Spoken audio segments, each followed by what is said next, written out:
Et bonjour à tous, j'espère que vous allez bien. Nous sommes le mercredi 17 mai. On attaque tout de suite le mug avec plein de petites infos croustillantes. Générique.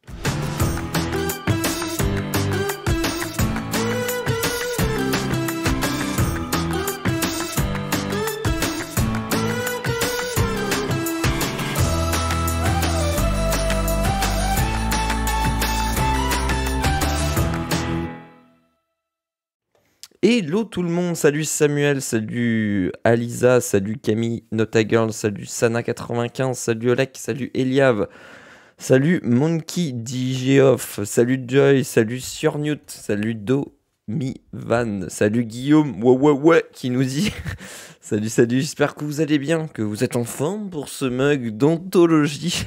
Pas du tout. Salut à toi Poppy, salut à toi Fizorem. Salut tout le monde, salut Cyril, salut Pauline qui est là aussi, salut Frouk06, salut tout le monde. Est-ce que vous avez la forme ou pas aujourd'hui? Écoutez, moi ça va un petit peu, même si ma mine n'est pas joyeuse, je suis en forme pour ce mug. La coupe n'est pas au rendez-vous, donc la petite casquette pour cacher tout ça. On fait quelques... Ouh, les LED clignotent, merci à toi Electric Bike 45 pour ton 20e mois. Merci beaucoup pour ton petit abonnement. Ça fait plaisir que tu nous soutiennes. En tout cas, voilà, j'espère que vous allez bien. De quoi est-ce qu'on va parler aujourd'hui dans ce mug? Vous l'avez vu dans le titre. J'ai pas vérifié si... Oui, la scène fonctionne. Ouf. Salut Mécano66. On va parler aujourd'hui d'un téléviseur gratuit. Mais pourquoi est-ce qu'il est gratuit? Parce qu'il affiche de la publicité en permanence. On va voir, c'est un produit du coup qui a été lancé sur le marché américain. On viendra un petit peu plus en détail après. Mais j'ai trouvé ça assez atypique comme produit. On va parler de Uptobox. Uptobox, un service de partage de fichiers qui s'est fait bloquer hier en France, alors pour des raisons de piratage, mais on va voir que c'est un petit peu plus compliqué que ça. Et voilà, vous allez voir, soyez patients. Des grosses nouveautés au niveau de iOS, du coup 16 ou 17. En tout cas, hier, Apple, dans un communiqué, a annoncé quelques nouveautés, comme l'iPhone qui pourra imiter votre voix et parler à votre place pendant les appels. Alors là, vous dites, mais qu'est-ce que c'est? Pourquoi? C'est du coup des fonctionnalités d'accessibilité pour voilà, des personnes qui peuvent avoir des déficiences ou des problèmes. C'est une très bonne nouvelle, très bonne avancée. On viendra un petit peu plus en détail après sur quelles nouveautés apporte cet iOS. Du moins le communiqué qui a été fait hier, mais c'est pas une visée grand public, mais c'est vraiment une visée d'inclusion et d'accessibilité. Merci Flonflon, merci beaucoup pour ton 22e mois d'abonnement. Merci de nous soutenir. Un after morning est-il prévu? Je sais pas, on va voir en fonction de la forme. En Espagne, qu'est-ce qu'il y a de beau? Excusez-moi pour la voix qui part en cacahuète. En Espagne, du coup, Netflix a enfin arrêté le partage de comptes. En fait, ça fait quelques mois déjà que l'Espagne n'a plus la possibilité de partager son compte Netflix. En fait, en effet, ce qu'il faut savoir, c'est que maintenant, si vous voulez utiliser votre compte Netflix ou le partager à d'autres personnes hors de votre foyer, il y a un supplément à acheter, à payer sur votre abonnement. Et on va voir qu'en Espagne, ça fait fiasco et il y a un grand nombre de désabonnements. Et merci Psylob pour ton 29e mois. Merci beaucoup de votre soutien. Apple va encore se faire épingler pour obsolescence programmée. Je ne sais pas, Electric Bike, si je vais parler de cet article-là, parce qu'en effet, j'ai l'impression d'à chaque fois parler d'une attaque en justice pour Apple qui se fait accuser d'obsolescence programmée. Mais on va parler un petit peu aujourd'hui de voitures électriques, comme à mon habitude, Waze qui affiche enfin des bornes de recharge électriques et la fonctionnalité est enfin disponible en France. Je vous montrerai après comment l'activer si vous avez une voiture électrique. C'est une fonctionnalité qu'on attendait depuis longtemps, du moins que les possesseurs de voitures électriques attendaient depuis un long moment. Et c'est enfin intégré à Waze. C'est une plutôt bonne nouvelle. Et on va voir, il y a aussi quelques autres fonctionnalités supplémentaires qui se sont ajoutées.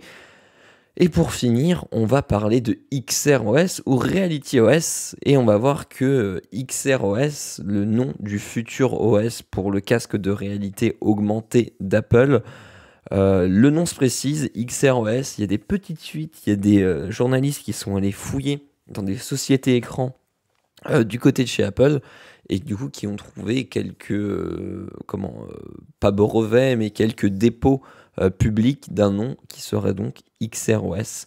On est comme d'habitude dans de la rumeur, mais de la rumeur qui commence à se préciser parce que la WWDC approche à grands pas, hein. C'est dans quasiment dans 2 semaines la WWDC, la conférence développeur Apple, et sans doute, du moins c'est ce que les rumeurs disent, le casque d'Apple devrait être présenté lors de cette conférence. On attend, plus que 2 semaines à tenir, mais en tout cas on va voir que les rumeurs commencent un petit peu à se préciser. Et si ensuite le temps nous le permet, il y aura plusieurs articles sur l'avenir de Tesla. Il y a une conférence qui est sortie hier, une assemblée, je sais pas, pour les investisseurs pendant cette nuit, et du coup ça va nous permettre d'en savoir un petit peu plus sur la vision de Tesla dans le futur. Merci Pauline pour ton 6e mois d'abonnement, merci beaucoup. Qu'est-ce que vous dites dans le chat? Ouais, ça fait 3-4 jours, ouais, exactement. Avec le nombre d'annonces qu'ils font via leur newsroom, ils préparent une sacrée WWDC, clairement. Ça me fait penser à Vivatech dans 1 mois. Oui, c'est vrai qu'il y a aussi Vivatech qui arrive courant juin. Mais oui, clairement, Louis Grasset, je suis d'accord avec toi que quand tu vois le nombre d'annonces qu'il y a et le nombre de rumeurs qu'il y a entre le casque de réalité augmentée, entre les ajouts iOS, etc., c'est vrai que la WWDC qui arrive, je pense, va être un gros morceau. Je sais pas combien de temps ça va durer, mais ou du moins ça va être très très dense, je pense, en annonce. Et merci Nanjo pour ton 6e mois d'abonnement. Merci beaucoup à vous. On passe tout de suite au quoi? Au Kawa.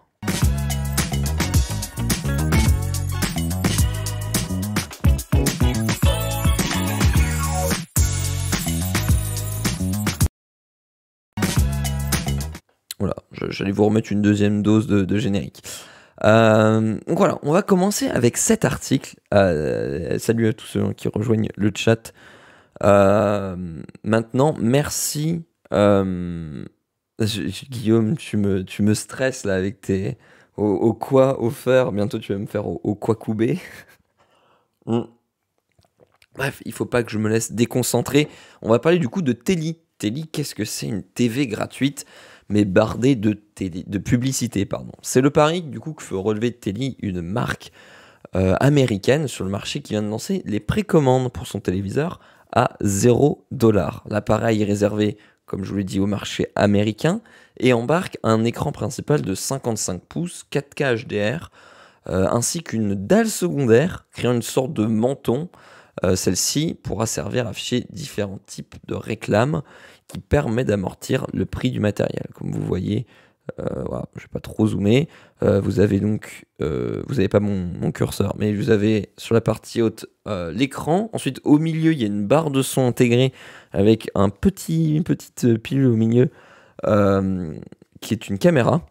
Et du coup, en dessous, l'écran. Donc là, pour le coup, il y a très peu de publicité qui est affichée. Vous avez la bourse, vous avez des résultats de NBA, vous avez la météo. Mais voilà, un petit peu le concept qui est dès maintenant disponible en précommande.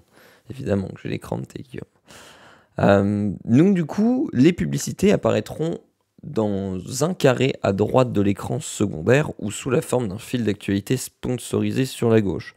Mis à part cela, il permettra d'afficher des widgets comme on l'a vu sur l'illustration, comme la bourse, les infos, la météo, etc. Les deux dalles sont séparées, comme je vous l'ai dit, par une barre son, et l'écran principal pourra afficher des pubs quand la TV n'est pas utilisée. Donc du coup, dès que vous n'utilisez plus en mode, quand vous avez un mode veille, bah, du coup, le mode veille devrait diffuser en gros des publicités. Le directeur général du coup de la stratégie de Télé confirme à The Verge qu'ils ont de nombreuses idées pour des campagnes basées sur les 2 écrans carrément, et que Télé envisage de proposer des sondages à ses clients qui seront récompensés par des cartes cadeaux. Sous le capot, on retrouve un OS maison, TeleOS, qui est pas terrible pour être honnête, avec des connectivités Wi-Fi et Bluetooth. L'appareil est livré, ça qui est complètement incohérent, avec un dongle Android TV permettant d'accéder du coup à Netflix et toute autre application. Mais il sera possible évidemment d'y brancher ce qu'on veut, un Apple TV, un décodeur de son FAI, etc. etc. Vu qu'il y a du coup 3 ports HDMI, 2 ports USB, ainsi qu'une webcam, comme je vous l'ai dit, utilisée pour des expériences fitness, nous dit la marque, ou pour par exemple faire une conférence Zoom ou toute autre visio. Et il est possible de la bloquer physiquement grâce à un cache qui est inclus. Ça, c'est plutôt un bon point. C'est un écran de pub à la maison, quoi. C'est un petit peu ça. Non, mais c'est pire que j'imaginais, c'est un enfer cette télé. En gros, pour les ricains qui ont les fameux meubles qui cachent automatiquement la TV quand c'est inutilisé. Ouais, c'est pas tout le monde qui a ça. En bonus, le son des pubs de l'écran du bas sera plus fort que celui du film. C'est vrai que ça, c'est intéressant. On ne sait pas en fait sous quelle forme seront les pubs, si ce sera purement visuel ou si ce sera aussi sonore. Et là, je pense que si c'est aussi sonore, ce serait vraiment chiant, et je pense que c'est vraiment le cas. Le fondateur de Télé, du coup, Ilya Ponzin, qui a cofondé le service de streaming gratuit Pluto TV, du coup, qui est un streaming qui est aussi rémunéré par la publicité. Donc, on va dire qu'il n'est pas à son premier coup d'essai, sauf que là, maintenant, il essaie d'étendre la stratégie dans du hardware. Celui-ci compte désormais étendre, du coup, son modèle économique au matériel. La marque promet différents services compatibles, ainsi qu'une quarantaine de jeux intégrés, sans donner plus de détails, un assistant vocal et aussi au programme. Là où c'est aussi le plus intéressant et où on pourrait aussi se poser le plus de questions, c'est la manière dont sont traitées les données des utilisateurs. Donc il y a une page qui a été mise en ligne, juste ici si vous voulez la voir. Voilà, si vous voulez, vous tapez les conditions générales. Sans surprise, du coup, on y apprend que l'entreprise collecte énormément d'informations sur ce qui est regardé, ce qui est écouté, mais aussi sur la façon dont est utilisé le téléviseur. Rappelons que ce n'est pas une exception d'ailleurs, parce que là encore, c'est-à-dire c'est assez transparent, et en plus de ça, la télé, vous ne la payez pas, donc on comprend un petit peu mieux que ce soit intrusif sur les datas, mais ce qu'il faut savoir, c'est qu'aussi il y a de nombreux OS intégrés au téléviseur, qui scrutent autant les faits et gestes des utilisateurs, alors que c'est des télés que vous payez. Donc c'est à prendre à demi-mesure. Je cite d'ailleurs ce qui est dit dans les conditions. Nous recueillons également des informations sur la manière dont vous interagissez avec notre téléviseur, telles que vos recherches, vos préférences en matière de paramètres, les applications que vous ouvrez, les achats ou autres transactions que vous effectuez, les boutons que vous sélectionnez, l'heure, la fréquence, la durée de vos activités, votre présence physique et celle de toute autre personne utilisant le téléviseur à un moment donné, ainsi que d'autres données d'utilisation. Évidemment, du coup, il ne sera pas possible de commander la TV et de refuser le contrat d'utilisation, ce qui semble logique. Télé précise aussi que cela impliquera le retour de l'appareil ou une facturation de 500 $. La marque impose également que le produit soit la TV principale de foyer et qu'il reste constamment connecté à Internet. Pour s'en servir, l'utilisateur doit s'engager à ne pas utiliser le bloqueur de pub ou ne pas modifier physiquement la TV. Les premiers appareils commenceront à être expédiés dès cet été. Voilà un petit peu sur ce téléviseur. Alors, il y en a qui vont dire, mais oui, il suffit de bloquer, de cacher l'écran du bas, etc. Mais comme on l'a vu, c'est très intrusif. Il y a même aussi un capteur de présence. Je ne sais pas comment ça fonctionne, s'il y a un capteur dans la télé, ou alors, je sais pas, dans la télécommande, ou peut-être même avec la webcam. Mais on voit que c'est vraiment une télé qui est très très intrusive, quoi. Je ne sais pas, vous, ce que vous en pensez dans le chat. J'ai attendez, j'ai envie de vous faire un petit. Est-ce que je peux vous faire un sondage? Je vais essayer de vous faire un petit sondage, savoir si vous êtes est-ce que si vous êtes chaud ou pas. Imaginons que le service soit disponible en France. Est-ce que il y en a qui seraient pardon, je m'entends en double. Est-ce qu'il y en a qui seraient intéressés ou pas à votre avis? Euh, tac, je fais le sondage.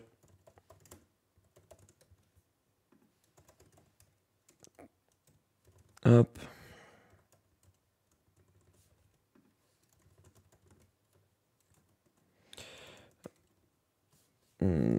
Tac, je vous mets le petit sondage de 2 minutes. Une télé gratuite contre de la pub, carrément ou jamais.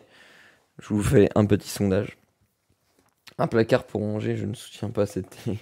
Un drap dessus quand tu t'en sers pas, l'histoire est réglée. Ouais, non mais de toute façon, je pense que ça, à mon avis, hein, je pense que ça doit être quand même bien réglementé. Et là, je pense qu'ils doivent s'en rendre compte de leur côté si tu vois pas les pubs, tu vois. Euh, Et le RGPD, pas sûr que ce soit légal même. Oui, non, mais là, c'est un produit qui est uniquement vendu et disponible aux US. Donc, c'est pas soumis au RGPD. On est sur un truc pire que tout ce qu'on connaît déjà et c'est vraiment honteux de vendre ça. On parle littéralement le consentement subir de la publicité dans son salon, même lorsqu'on n'est pas devant la télé. Bah, déjà, il faut voir quels sont les usages de, euh, de ces datas. Mais bon, après, j'ai envie de dire, quand tu prends cette télé, déjà, ce qui est, enfin, cool, avec de gros guillemets, mais c'est que tu sais à quoi t'attendre, tu vois. Tu payes ta télé gratos, donc tu sais que toutes tes données vont être utilisées. Et merci Nils LGT pour ton 7e mois d'abonnement, merci à toi, merci beaucoup. Euh, et donc voilà, on sait pas, là au moins tu sais à quoi t'attendre. Comme le souligne bien l'article, il y a des marques, et souvent des marques chinoises, et pas que, attention, mais il y a quand même beaucoup de TV de marques chinoises qui aussi peuvent se permettre de proposer des tarifs méga compétitifs parce que derrière, ils vont scraper toutes vos données personnelles. Et ça, pour le coup, c'est pas forcément connu de tous, et c'est peut-être des télés que vous avez chez vous, etc. aussi. Donc là, j'ai envie de dire, si tu prends cette TV, tu sais à quoi t'attendre. Après, le problème, et qui revient toujours au même, c'est est-ce que bah, c'est peut-être pas des personnes qui vont avoir un budget ou un pouvoir d'achat plus limité qui vont se tendre vers ce genre de télé. C'est plus là aussi que se pose le problème. Euh, mais attendez, je vais regarder un peu les résultats du chat. Ah oui, d'accord, il y a 97% des gens qui sont en mode jamais.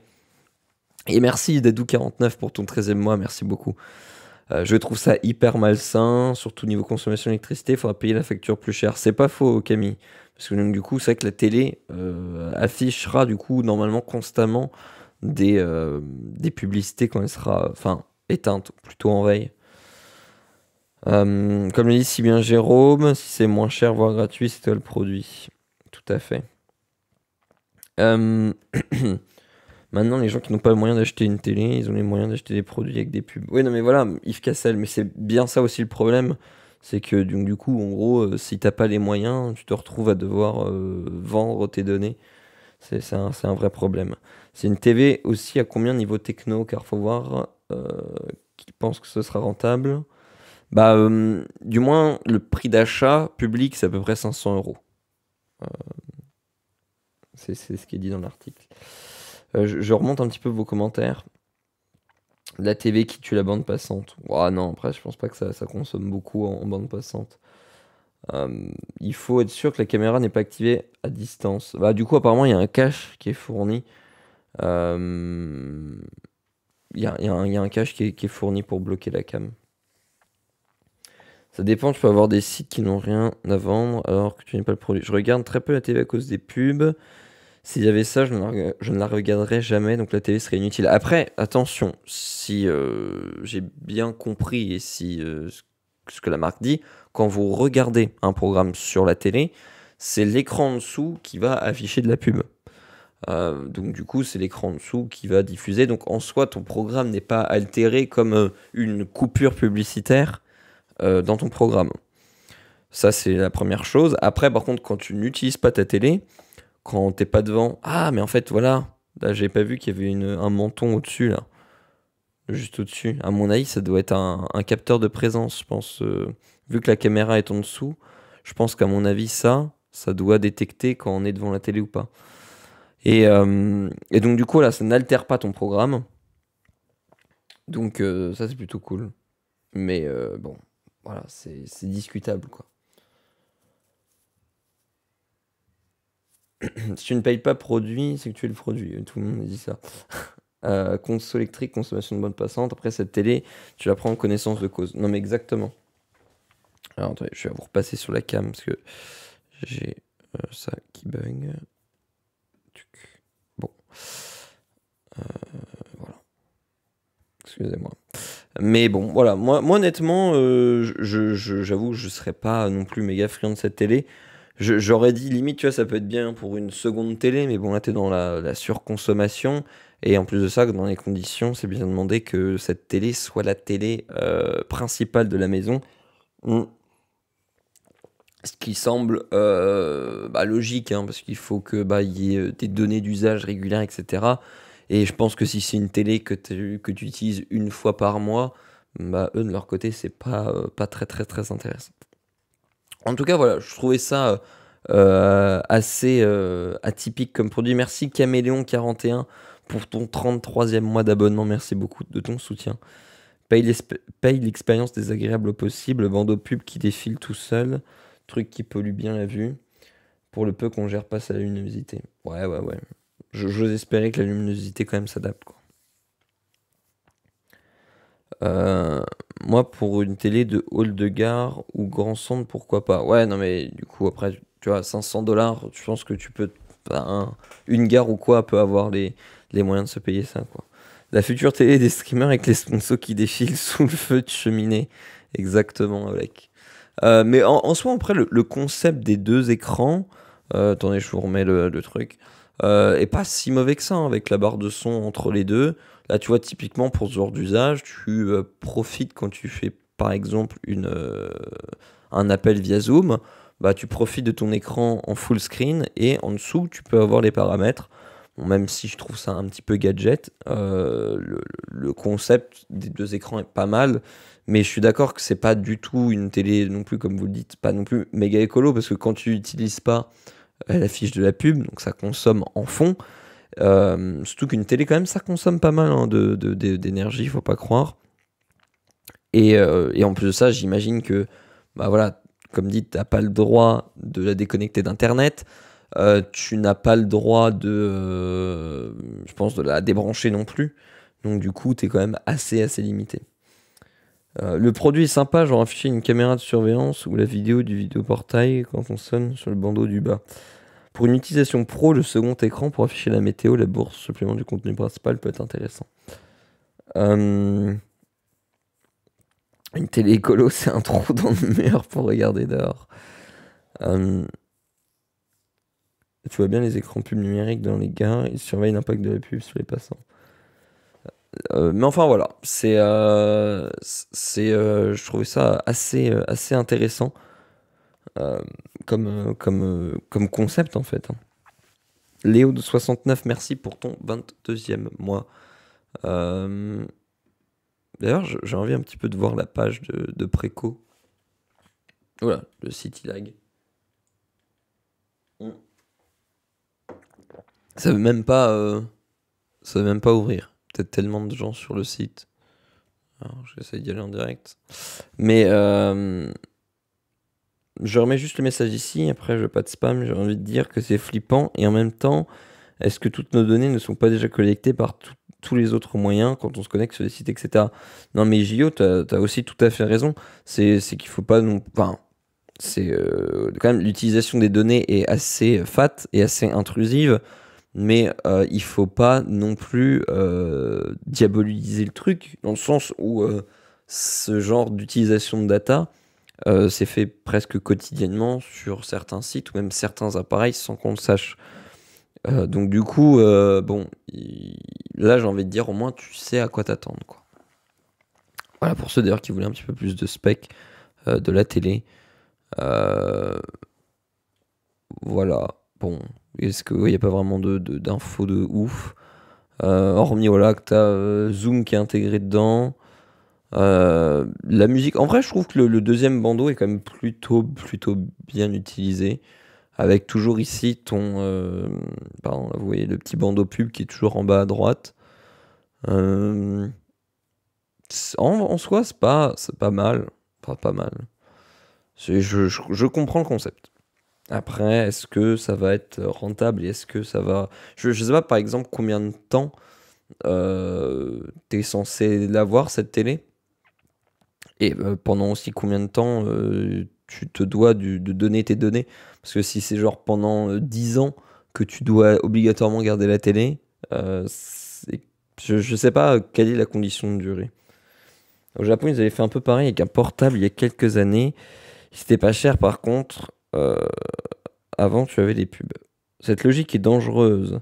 Avec le mais les autres font, on peut donc faire. C'est beaucoup trop pratique pour justifier n'importe quoi. Non, mais Louis, je dis pas ça en mode c'est une bonne chose, mais je dis ça en mode que il faut pas être là en mode oh là là, mais jamais de la vie, j'ai ça, jamais de la vie, je donne mes données. Ce que je veux dire par là, c'est que tu, à mon avis, sans le savoir, donnes tes données sur d'autres appareils sans t'en rendre compte. C'est ça que je voulais dire. C'est pas pour autant que je défends ça.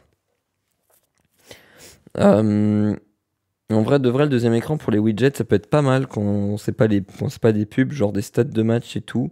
C'est juste le côté publicitaire forcé, quoi. Si seulement éteint, ça a été des images genre d'Unsplash ou autre. Electric Bike, peut-être 1 an ou 2. Moi, je pense que c'est plus d'1 an, hein, parce que, à mon avis, il faut quand même du temps avant de rembourser 500 $ en profiling publicitaire. Je pense que il faut quand même plus d'1 an, tu vois. Il faut de la data pendant un moment pour que tu commences à plus savoir générer de l'argent avec ça, je pense. Bah justement, Alcyon, c'est aussi la question que je me pose, à qui appartient la télé, tu vois. C'est une bonne affaire, dans 1 an ou 2, ils font faillite, et là, elle est pour toi définitivement, ils sont en pub. C'est vrai que t'as pas tort, Léo de 69.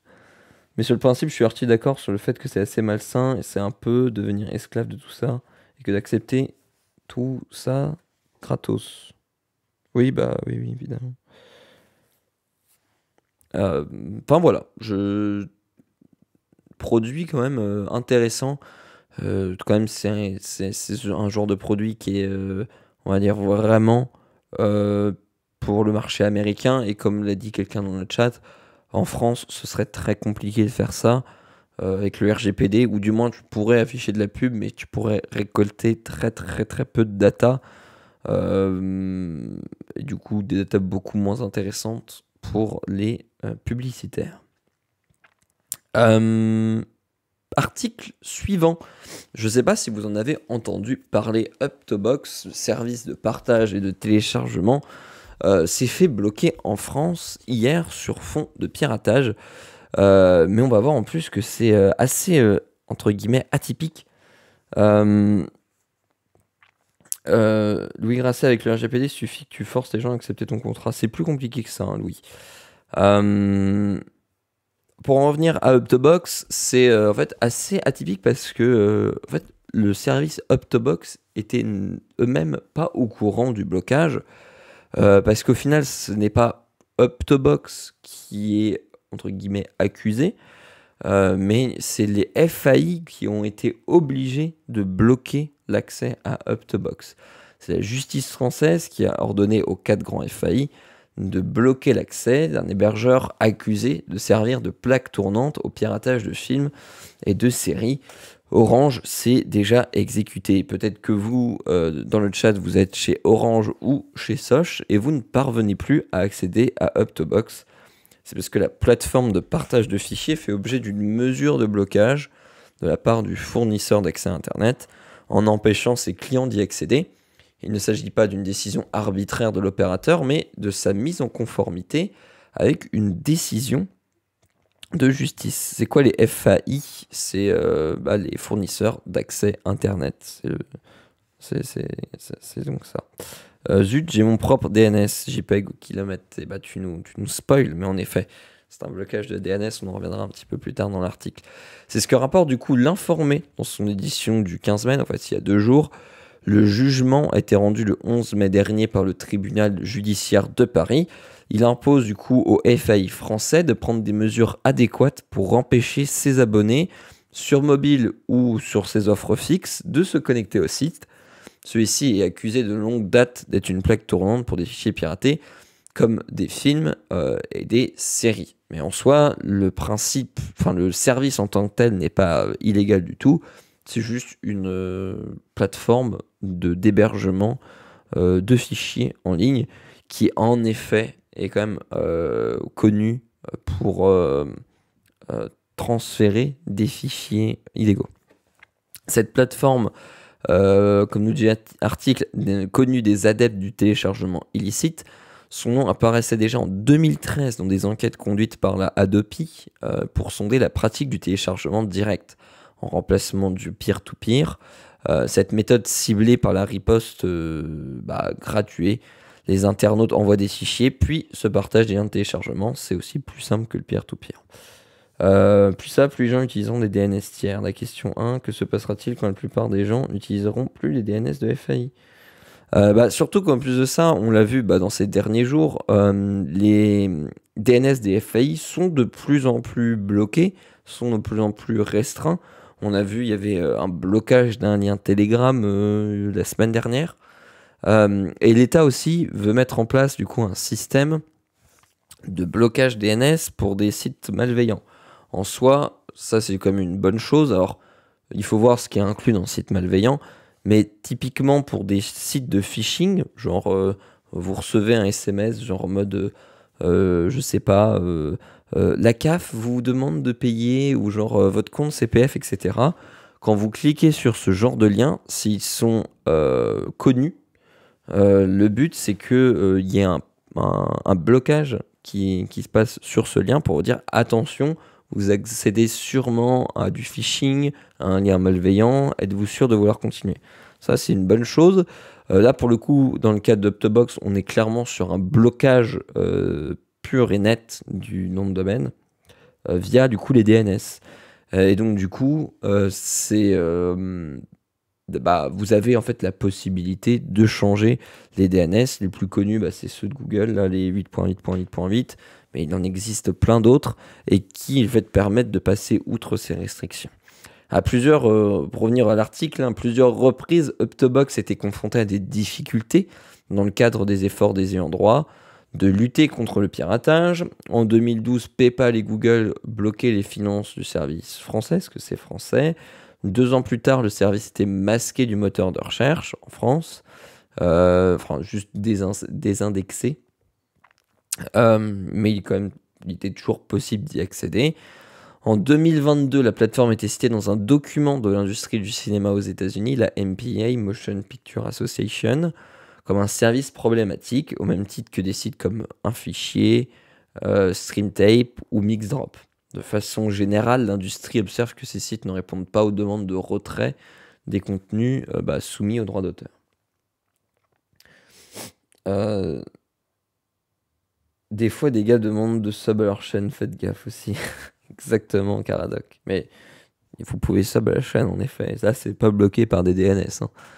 Il est, du coup, largement, quand on parle d'Uptobox, utilisé par des sites pirates en Europe qui génèrent des revenus pour les opérateurs d'Uptobox et Uptostream. Uptostream, c'est aussi... merci, Louis Grasset, pour ton 5 abonnements offerts. Merci beaucoup. Merci énormément d'avoir offert des subs à toute la communauté. Ralas, Louis. Merci beaucoup. Merci énormément. Donc du coup, merci énormément pour avoir ralasse la communauté. Il y a Psyo SC2 qui en profite, Damtech54, El Belgian Monkey, Diazus et Sire Valmon premier qui profitent de l'abonnement cadeau. Ça ralasse. Merci beaucoup à toi. Je reviens à l'article. Du coup, il y a aussi à Uptobox et aussi Uptostream. Uptostream, en fait, ça permet de streamer en direct des fichiers hébergés sur Uptobox. typiquement, vous avez un film qui est hébergé sur Optobox. Optostream vous offre la possibilité de le regarder en streaming sans avoir besoin de télécharger le fichier sur votre ordi, après de l'ouvrir avec VLC ou je ne sais quoi. Ce qui pose problème, en effet, c'est que Optobox et Optostream, c'est des services gratuits. Enfin, il y a une partie qui est gratuite, il y a aussi des abonnements payants. Mais le problème, c'est que en fait, ces plateformes se rémunèrent principalement par la publicité et les abonnements. Mais le souci, c'est qu'en fait, le fond de business, c'est du téléchargement de contenu illicite. Soit par des liens de téléchargement qui diffusent des publicités, ou même des logiciels malveillants, vous savez, des pop-up, etc. en pub. Et ça, du coup, ça génère beaucoup de revenus pour le site. Optostream, comme je vous le disais, est le pendant d'Optobox dans le streaming, qui s'appuie sur les outils d'hébergement d'Optobox pour faire du streaming. En offre aussi premium, le site propose une offre à 28$ par an avec un stockage illimité et sans publicité.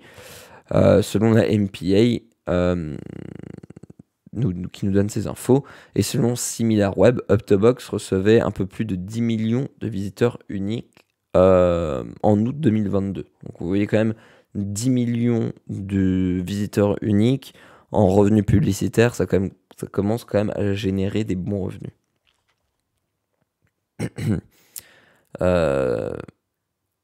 Un blocage du coup des 4 grands FAI, comme je vous le disais. Les internautes accédant à Optobox avec un autre opérateur n'ont aucune raison de se réjouir. L'ordre de blocage prononcé par le tribunal concerne également SFR, Free et Bouygues. Le blocage sera effectif partout d'ici à quelques jours et l'immense majorité des Françaises et Français accèdent à Internet via ces 4 entreprises. Sur son compte Twitter, Optobox s'est ému du blocage d'Orange, sans toutefois lier l'événement à cette décision de justice, avec un tweet du coup qui a été dévoilé là, le 15 mai. Orange aurait pris la décision de rendre inaccessibles nos services à leurs clients sans nous aviser et de leur propre initiative. Mais en fait, c'est ça qui est assez cocasse dans cette histoire, c'est que en fait, Optobox ne savait pas au début la décision qui avait été prise en justice et du coup a de base accusé Orange de le bloquer sans raison. Mais du coup, dans un second message, Optobox du coup a demandé à Orange et Soch de cordialement remédier à cette situation. Le souci, c'est que la loi s'est passée et en fait, les FAI sont dans l'obligation de bloquer Optobox. À voir dans le futur comment ça va évoluer, parce que en soi, on bloque aussi l'accès à un service qui de base n'est pas un service illégal entre guillemets, tu vois, c'est pas comme si on accédait à une plateforme illégale. De base, c'est juste une plateforme d'échange de fichiers. Le souci, c'est les fichiers qui tournent sur cette plateforme qui sont souvent illégaux. D'ailleurs, on voit que Optobox a pour remédier ça ouvert 2 nouveaux noms de domaine qui ne sont pas bloqués. Pendant combien de temps, on ne sait pas. La bonne époque de zone téléchargement, mais exactement. Mais en fait, donc du coup, pour ceux qui se posaient la question, en fait, c'est quoi les DNS? Je sais même plus ce que ça veut dire en tant que tel. Ça doit être Domain Name System, voilà. Et en fait, si vous voulez, les DNS, c'est ce qui fait le lien entre un nom de domaine et un serveur. C'est-à-dire qu'au lieu d'avoir, pour accéder à un site, au lieu d'accéder à un site via son adresse IP, genre je sais pas, 94.21.12.19, je dis n'importe quoi, en fait c'est plus simple de taper google.fr, tu vois. Et donc du coup, les DNS ils sont là pour ça. En fait, ils font le lien entre le nom de domaine, donc en gros, google.fr et l'IP du serveur. Et en fait, le DNS va juste faire en fait le linkage et c'est ce qui permet en fait, d'avoir des noms de domaine et des noms d'usage un petit peu plus pratiques. Et oui, bah voilà, il y en a dans le chat, ça transforme l'URL en IP, c'est ce que les gens nous disent. Et donc, en fait, quand les FAI opèrent un blocage, bah, en fait, ils bloquent un domaine en particulier. Donc, du coup, quand on clique sur le lien, le transfert, entre guillemets, ne se fait pas. Et le blocage, là, pour le coup, par exemple, chez Orange, les gens étaient redirigés vers une adresse locale, 127.0.0.1. Et donc, du coup, empêchait l'accès au site. Donc, du coup, pour y remédier, en changeant les DNS, ça permet le déblocage. Donc, c'est un blocage, on va dire, pas non plus trop invasif, on va dire.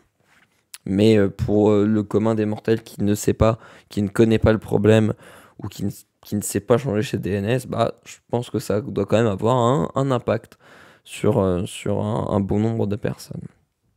De nombreux autres messages d'Octobox concernent des instructions, voilà, pour changer les DNS sur l'ordinateur ou sur le mobile. Comme je vous l'expliquais, c'est par ce procédé que le site est bloqué. Merci Paycoman02 pour ton 3e mois d'abonnement. Du coup, selon l'informé, l'action contre Octobox a été portée par plusieurs organisations du cinéma. 6 noms de domaines sont ciblés par la mesure de blocage.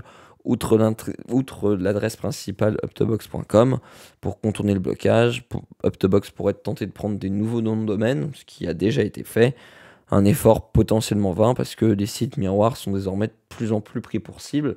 Et c'est un petit peu le jeu du chat et de la souris.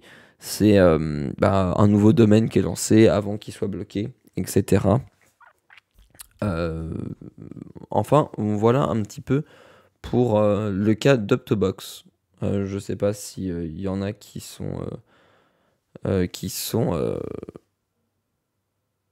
utilisaient Optobox régulièrement. En tout cas, voilà, ça bouge un petit peu. De toute façon, c'est souvent le cas, hein, même pour des sites de peer-to-peer, ça fait longtemps que c'est le cas. Genre, comment c'est YGG, sans faire de pub ou quoi, mais il y a d'autres services comme ça qui sont fait opérer des blocages. Et en fait, vu que en fait, ils ne peuvent rien faire directement envers le site, du moins, je sais pas comment Optobox arrive à passer entre les mailles du filet depuis tant d'années, mais vu qu'ils n'arrivent pas à faire fermer le site, et bah, du coup, ils utilisent d'autres moyens pour limiter l'accès, quoi. Mais voilà tout.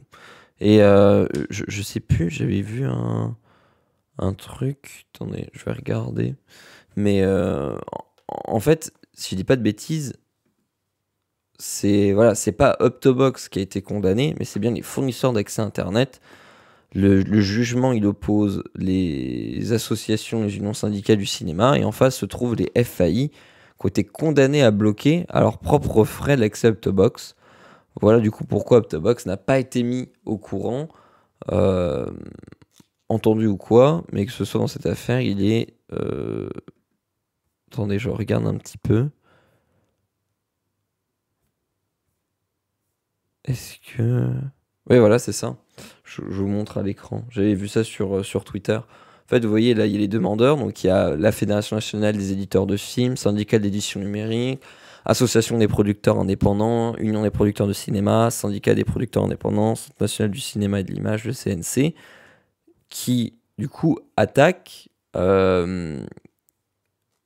SFR Fibre, Orange, Free et Bouygues Télécom.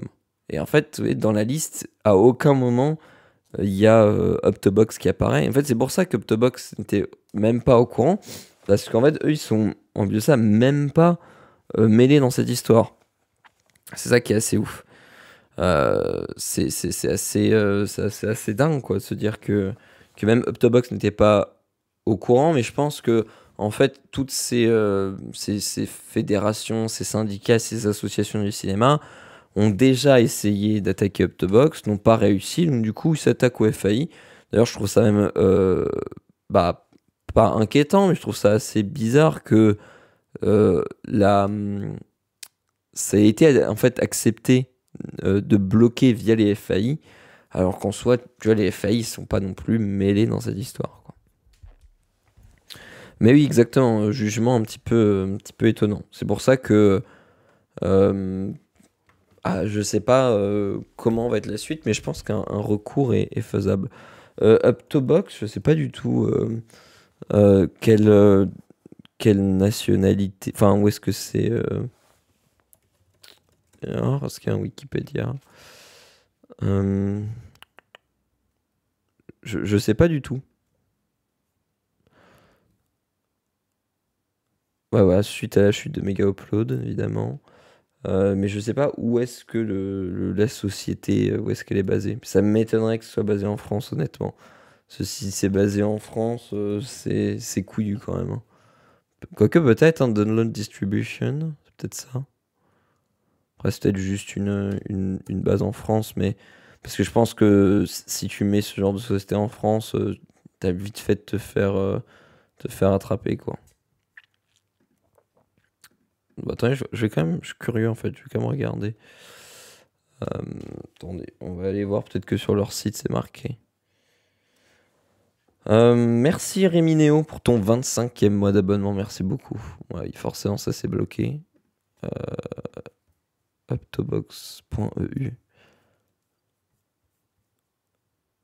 Tout droit réservé, ouais non, c'est assez très très flou, hein. D'ailleurs, il a l'air buggé le site. Euh, mais ouais, non, j'ai aucune idée, mais ça m'étonnerait que la société soit basée en France, hein. J'ai des gros doutes là-dessus.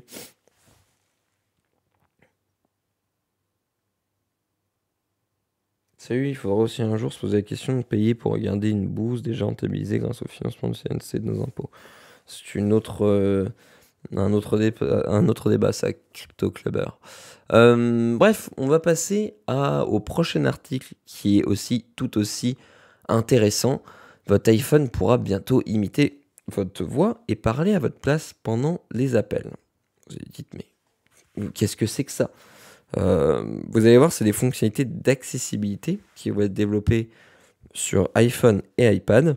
Et dans le lot de package qui a été annoncé, la fonction la plus impressionnante, en fait, c'est la voix personnelle qui permettra à un iPhone de reproduire votre voix. Comment ça va fonctionner? En gros, vous allez enregistrer des segments de voix, des segments de texte, pardon, vous-même, et l'iPhone ensuite va régénérer votre voix afin de permettre de passer des appels à votre place. Ce n'est pas une fonctionnalité qui voulait être grand public pour le moment. Apple, du coup, qui a publié un communiqué de presse hier avec Apple Introduce New Features for Connective Accessibility. Donc voilà, tout est détaillé ici. On voit, on va venir un petit peu plus en détail, mais c'est vraiment. Apple a toujours quand même un, un beau pas d'avance sur ce genre de choses. Euh, du coup, qu'est-ce qu'il va y avoir en fait en fonctionnalité d'accessibilité? Accessibilité cognitive, de langage, pardon, de vision, qui devrait arriver plus tard dans l'année, soit sous iOS 16 ou sur iOS 17. Et parmi tous ces outils, le plus spectaculaire, comme je vous disais, c'est Personal Voice, ou voix personnelle en français, grâce auquel on pourra créer une voix personnelle en lisant une série de textes aléatoires afin de permettre à l'iPhone de générer une voix personnalisée. Comme je vous l'ai dit, cette fonctionnalité d'accessibilité est destinée aux utilisateurs qui, comme ceux atteints de la maladie de Charcot, courent le risque de perdre leur capacité à parler. Live Speech sur iPhone, iPad et Mac permettra aux utilisateurs de saisir des phrases qu'ils souhaitent que l'appareil vocalise pendant un appel téléphonique ou sur FaceTime. Donc c'est pas très joyeux, mais c'est en soi assez beau, entre guillemets, de se dire que tu peux garder une trace de ta voix, par exemple avec Personal Voice, pardon. Les ingénieurs du coup de la compagnie reconnaissent que la technologie pose souvent des problèmes physiques, visuels ou de connaissances pour des individus en déficience. La loupe va aussi gagner une nouvelle fonctionnalité très utile, Point and Speak. Les utilisateurs malvoyants pourront ainsi interagir plus facilement avec des objets physiques, comportant plusieurs étiquettes de texte par exemple. Lors d'utilisation d'un micro-ondes, là, c'est l'exemple qui est donné, Point and Speak combinera des données de l'application caméra, du scanner LiDAR et de l'apprentissage automatique que l'iPhone va faire pour vocaliser le texte de chaque bouton. Quand l'utilisateur déplace son doigt sur l'appareil, là, on voit, en fait, en fonction de là où vous placez votre doigt, ça va lire à haute voix, vocalement, ce qui est écrit, qui peut être pratique pour les malvoyants sur des appareils qui ne sont pas conçus pour eux. La fonction du coup Assistive Access permettra de personnaliser et de simplifier l'usage de l'iPhone ou de l'iPad pour améliorer l'expérience des utilisateurs souffrant d'un handicap cognitif. L'interface du smartphone sera réduite à sa plus simple expression avec de gros boutons, des couleurs et des polices de caractères plus grandes pour que les utilisateurs préférant communiquer visuellement. Message aussi proposant un clavier uniquement composé d'emojis. Alors c'est pas voilà, c'est voilà, sur ces exemples qu'on a là, et on peut voir un petit peu plus d'exemples dans l'article. Mais voilà, en fait, vous voyez, c'est une interface très simplifiée, beaucoup plus, je sais pas si on peut dire minimaliste, mais oui, simplifié, je pense que c'est le mot. On- Et, et voilà, vous voyez, même pour les appels, etc., c'est réduit au strict minimum. Mais en vrai, c'est, je trouve, une bonne chose, même disponible par exemple sur Apple Music, sur les appels. Là, les fameux messages où on peut juste réagir à base d'emojis. En vrai, je trouve ça vraiment, vraiment cool comme fonctionnalité. Que ce soit accessible à tous. Et c'est vrai que c'est des problèmes dont on ne parle pas assez et qui sont pas souvent pris en compte. C'est vrai que la technologie, c'est quand même réservé à, des, à nous, quoi. Mais je veux dire, c'est pas très inclusif. Et, euh, et c'est bien qu'il y ait des versions plus inclusives qui soient adaptées, quoi. Là, ici, voilà, on voit le fameux live speech et personal voice. Donc, en gros, le principe, c'est tu enregistres en amont ta voix et après, tu as plus qu'à écrire. Et en gros, ton iPhone va vocaliser ton texte et va lire ton texte avec une voix personnalisée. Donc, ce qui est aussi assez cool. Est-ce que c'est en local? Je pense, oui, je pense que ce sera en local. Comme tu dis, connaissant Apple, je pense que ce sera en local et même, je pense que pour que le système soit disponible en tout moment, je pense que ça va être quelque chose qui va être internalisé sur le téléphone. Pour des raisons, un, de vie privée et deux, même de fonctionnalité, que ça puisse marcher même hors ligne. Si c'est fait en local, et j'imagine 99% de chance, j'ai grave envie de tester, sachant que ça peut réellement avoir une utilité pour certains handicaps, clairement. Mais au-delà, ça peut même avoir certains usages. Simuler la voix, c'est aussi laisser porte ouverte à créer des fakes en volant le portable de quelqu'un. Oui, c'est sûr qu'il y a toujours des abus qui peuvent être faits, ouais. Mais bon, je trouve ça quand même très très cool. C'est une très bonne chose pour les personnes qui sont limitées dans le langage, à condition qu'il n'y ait pas de trouble du langage à cause de la maladie, oui, évidemment. Mais bon, c'est toujours un pas de plus vers l'inclusivité, c'est plutôt cool. Ça, c'est pratique quand la belle-mère appelle, nous dit Olivier SG. Euh, Oula, il y a un débat dans le chat c'est à cause de quoi ça? Ah oui, par rapport au CNC, ça parle de taxes d'impôt. Ça restait sur l'ancien article. En tout cas, voilà, je trouve une fonctionnalité assez cool. Apple n'a pas encore dit quand ce sera diffusé précisément. On sait que c'est avant la fin de l'année, later this year. Donc à mon avis, sans grand doute, je pense que ça devrait arriver dans iOS 17.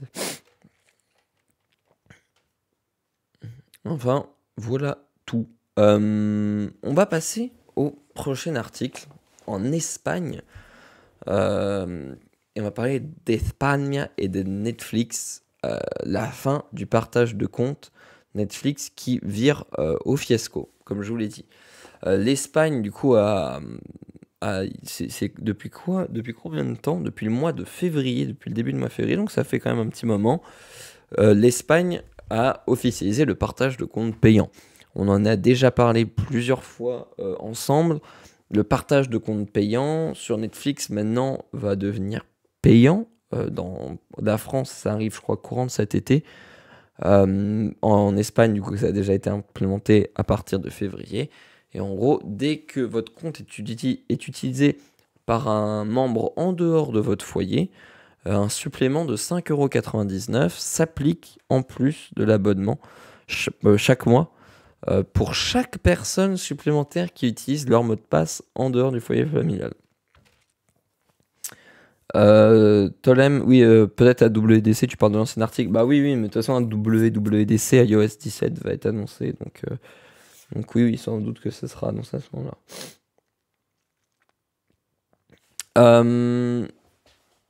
Et du coup, le moins qu'on puisse dire, du moins c'est assez intéressant, c'est que c'est très mal perçu dans le pays. Et ça, fallait s'y attendre. Selon une étude de Kantar, plus d'1 million d'utilisateurs espagnols auraient quitté le navire en préférant abandonner leur compte Netflix plutôt que de payer plus cher. Cet exode confirme des craintes formulées par l'entreprise. Sur ce million de clients, 2 tiers ne payaient pas leur propre compte. Alors, il faut nuancer les propos et se contenter d'emprunter celui d'un proche. Reste que le chiffre a quand même de quoi donner le tournis sur la totalité des clients toujours abonnés à Netflix en Espagne. 1/10 prévoit de se désabonner au prochain trimestre. Et dans son dernier rapport annuel, l'entreprise semble avoir conscience de l'impact non négligeable de la fin du partage de comptes. Cette largesse qui avait fait pourtant les grandes heures de la plateforme n'est plus assez rentable, estime Netflix, qui ne s'émue pas de la situation. Dans un message aux actionnaires, elle indique qu'il s'agit d'une conséquence court-termiste et prévoit même une reprise de la croissance au second trimestre 2023. Le géant américain a d'ailleurs confirmé que malgré la fuite massive de ses utilisateurs, la base de membres payants est maintenant plus importante qu'avant le lancement du partage. Ça, il faut le vérifier.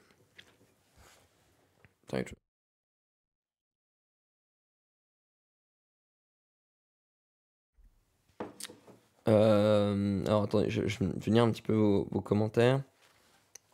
Casco, oui, non, il perd des abonnés, mais ça consomme moins de bande passante dans des économies faites. Ouais, je sais pas si c'est vraiment c'est économiste tant que ça, mais oui, je pense qu'au final, à long terme, ça va quand même être. Là, il y a un gros effet de drop parce que voilà, il y a un surcoût à l'instant T. Et donc, du coup, il y a une certaine partie des gens qui ont préféré arrêter leur abonnement parce que voilà, comme dit, il y a 2 tiers des gens qui payaient pas. Dans cette chute, il y a 2 tiers des gens qui ne payaient pas. Donc, du coup, maintenant, tu leur dis de payer, forcément, ils se cassent. Mais je pense que au long terme, bah, ça va passer. Et donc, du coup, je pense que Netflix va reprendre aussi un peu du poil de la bête. Après, ça dépend aussi de l'attractivité de Netflix, si ça garde, s'il propose sur du contenu intéressant. Mais c'est le problème de ce genre de plateforme qui ont le monopole sur tel ou tel contenu. Soit tu fais du piratage, qui est une solution, ou soit tu es obligé, si tu veux regarder un type de contenu spécifique, de prendre un abonnement. Et c'est là que voilà, Netflix va aussi devoir mettre les bouchées doubles, c'est qu'il faut qu'il continue à avoir un catalogue attractif. Vraiment, pire idée, je trouve ça nul d'avoir habitué les utilisateurs à partager leur compte et maintenant faire retour arrière. Oui, c'est le problème. Mais après, je pense qu'aussi la fonctionnalité de partager leur compte, ça, c'est aussi ce qui a fait le succès de Netflix et qui a permis, tu vois, même dans les 2 tiers des clients qui vont partir, c'est quand même 2 tiers des clients qui ont été habitués à la plateforme, qui connaissent leur interface, qui connaissent leur catalogue. Et donc, du coup, c'est pas des clients perdus, parce que c'est des clients qui sont susceptibles de revenir. Dame, comme ils vont perdre des clients, les gens payent car ils peuvent truander, mais avec l'inflation, ils ont encore moins d'argent à perdre dans des abonnements et ont des catalogues tournants. Si un soir je regardais un film précis, je pense qu'il me faut bien 4 voire 5 plateformes. C'est le problème, hein, Louis. C'est le problème en ce moment, c'est que on, Il y a tellement de plateformes qui existent en ce moment que, en fait, tu es obligé de payer je ne sais pas combien d'abonnements par mois pour avoir accès à tout. Mais c'est le problème qu'on retrouve même dans le sport. Pour ceux qui regardent le foot ou même d'autres trucs. En fait, si tu veux suivre le sport, vu que chaque chaîne a tel programme, tel match, d'autres qui ont la Ligue 1, d'autres qui ont. Enfin bref, tu te retrouves avec des abonnements qui coûtent une blinde, enfin cumulés. Et il existe très peu en fait d'abonnements all-in-one tout en un. Il y a quand même Canal Plus qui fait des efforts, je trouve, en France, qui propose des sortes de packages genre Netflix, enfin Canal, Disney Plus, si je dis pas de bêtises, et peut-être même Paramount Plus, je sais pas s'ils font.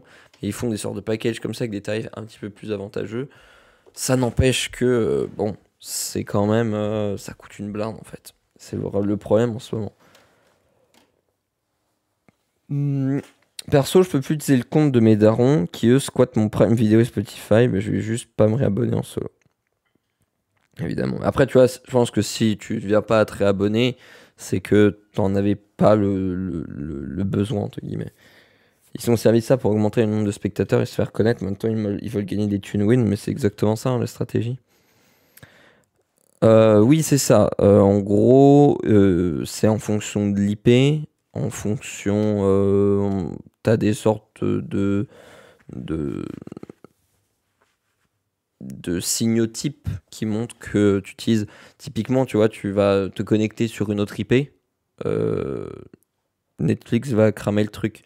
Si tu t'es déjà connecté, typiquement, je pense que par exemple, hein, tu t'es déjà connecté dans le même foyer à ton ordi et que tu regardes ailleurs, peut-être que ça peut passer pendant un moment. Et au bout d'un moment, quand Netflix va voir que tu es trop souvent sur une IP différente de l'autre, clac, ils vont te couper. Euh, et peut-être que les abonnés vont soit faire du Tipeee, soit s'abonner que pour un mois. Vont faire du Tipeee. J'ai pas compris, monsieur Vendigo, M. Vendigo, ton truc. Les gens sont devenus accros aux séries, donc ils vont venir à Netflix après quelques mois. Oui, non, mais c'est ça. Enfin, je pense que si t'as un gros blockbuster ou un gros banger en série, forcément, si les gens qui sont attachés à cette série, euh, je pense que ils vont retrouver du monde. Pardon.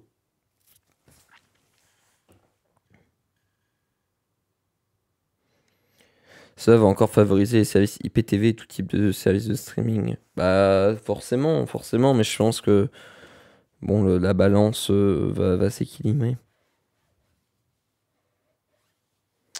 Je pense que la manière de faire est un peu maladroite. Un truc à la Apple avec un système de famille où chacun a un compte, où tu peux faire entrer 3 personnes dans le labo par exemple. Le souci, c'est que là, c'est trop cher, 20 € par mois. Euh, Bah, c'est vrai que ça aurait été peut-être plus malin comme système, mais après, ça aurait été aussi plus permissif.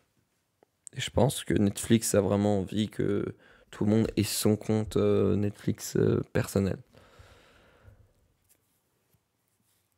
Et alors même si tu vas faire différents profils, ça a aussi un autre intérêt d'avoir des comptes personnels, c'est que ça permet de faire bah, pareil aussi un meilleur profiling.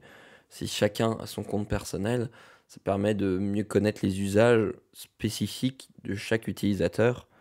Et typiquement pour par exemple l'offre de Netflix avec publicité qui, je sais pas si elle est déjà disponible, mais du moins qui est disponible dans certains pays, et bah c'est encore plus intéressant et ça permet d'avoir un ciblage plus précis. Si vous voulez une super plateforme pas chère, Filmo TV incroyable, avec des films magnifiques. Je connais pas du tout. Canal a une offre pas mal avec tous les abos en un. Ouais, c'est ce que je disais.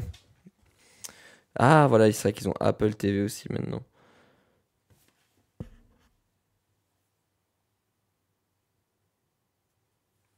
En vrai, si ici mes séries fonctionnaient comme des séries de musique, ça serait fou. Comment ça? Moi, je pensais que tu allais dire, c'est pareil pour le sport, on doit payer chaque licence de chaque sport, qu'on fait avec le certificat médical individuel à chaque fois. Non, peut-être pas quand même, mais Mais je sais plus qui disait, mais si tu t'intéresses au sport, etc. Mais pareil, le sport, c'est un business fou, quoi. Genre, t'as 20 000, t'as je ne sais pas combien de chaînes qui ont chacun des droits. T'as pas une chaîne qui a tous les droits, donc tu te retrouves à payer des abonnements. En plus de ça, c'est pas de l'abonnement à 1 € ou 2 € par mois, quoi. C'est tout de suite de l'abonnement à 10, 12, 15, 20 € par mois. Euh, Tu veux regarder le foot, il faut que tu aies Prime Video avec l'option Ligue 1 Uber Eats. Enfin, je sais plus, non, c'est pas Ligue 1 Uber Eats, mais bref, il faut que tu aies l'option en plus. Faut que tu regardes la F1, faut que tu aies Canal. Ensuite, tu veux regarder un autre truc, faut que tu aies beIN. Enfin bref, c'est. Ah, Tipeee en rapport à la pute, à la pub, pardon. Pirate. Oui, oui, ok, ok, je viens de comprendre. Des anciennes finissaient la pub avec pirate. Oui, je vois, je vois. Tu payes, tu regardes ta série sur un mois, tu te désabonnes. Bah, en vrai, c'est peut-être un système plus sain, entre guillemets, hein. Je suis pas une grosse consommatrice de séries, effectivement, mais mes parents m'ont souvent dit que pour eux aussi, il y avait plus d'intérêt à payer si cher leur abonnement s'ils pouvaient pas le partager avec nous, donc, car le catalogue leur plaît de moins en moins. De toute façon, c'est le catalogue qui va faire changer tout, hein. Euh, Cela va surtout faire en sorte de se connecter sur un seul profil. Ouais. Ce pour le foot, la NBA a un abo pour tous les matchs vendus directement par la licence. Du coup, c'est la fin de l'utilisation des VPN sur Netflix pour voir le catalogue des autres pays. Alors ça, je pense pas, du moins pas pour le moment, parce que du moment que... J'avoue que je sais pas comment ils vont euh, se rendre compte que c'est bien toi qui l'utilises en fait. Après, chaque entreprise négocie chaque contrat pour la diffusion. Difficile de proposer qu'un CS de sport, c'est impossible. Il faut un acteur tiers le fasse dans un bouquet, mais ça risque d'être cher. Un bon vieux VPN, ouais, ouais, mais exactement, mécano. Non, mais après, c'est des usages pas très légaux, quoi. C'est beaucoup mis en avant, en plus, par pas mal de gens, d'accéder à d'autres catalogues étrangers ou des services qu'on n'a pas en France, genre la F1, la moto, bah, que tu peux avoir dans d'autres pays. Après, t'as pas les commentateurs, t'as pas Julien Febro, par exemple, malheureusement. Après, est-ce que les adresses IP des VPN est connues par Netflix, donc facile à bloquer? Ils vont envoyer un code par SMS ou par mail pour vérifier. Ok, ouais.